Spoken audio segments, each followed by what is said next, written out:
بسم اللہ الرحمن الرحیم۔ السلام علیکم ورحمۃ اللہ وبرکاتہ۔ دوستو، آج میں آپ کو صحت اور ٹھنڈے پانی کی نعمت کے بارے میں ایک حدیث مبارکہ سناؤں گا، جس سے ہمیں پتہ چلے گا کہ صحت اور ٹھنڈا پانی اللہ تعالیٰ کی کتنی بڑی نعمت ہے۔ رسول اللہ صلی اللہ علیہ وآلہ وسلم نے ارشاد فرمایا، قیامت کے دن سب سے پہلے بندے سے جو سوال کیا جائے گا وہ یہ ہوگا کہ کیا ہم نے تمہارے بدن کو تندرستی اور تمہیں ٹھنڈے پانی سے سیراب نہیں کیا تھا؟ سنن ترمذی کی روایت ہے۔ دوستو، صحت اللہ تعالیٰ کی بہت بڑی نعمت ہے۔ ہمیں صحت کو بیماری سے پہلے غنیمت جاننا چاہیے اور زیادہ سے زیادہ ہمیں صحت کو اللہ تعالیٰ کی عبادات اور نیک کاموں میں صرف کرنا چاہیے۔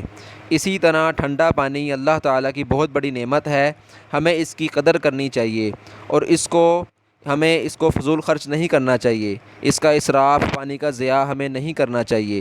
اللہ تعالیٰ اپنے فضل و کرم سے ہمیں اپنی نعمتوں کی قدر کرنے کی توفیق نصیب فرمائے۔ دوستو، آپ نے اس حدیث مبارکہ کو کثرت سے آگے شیئر کرنا ہے تاکہ زیادہ سے زیادہ لوگ اس حدیث مبارکہ کے بارے میں اور صحت اور ٹھنڈے پانی کی نعمت کے بارے میں جان سکیں۔ جزاک اللہ خیرا واحسن الجزاء۔ السلام علیکم ورحمۃ اللہ وبرکاتہ۔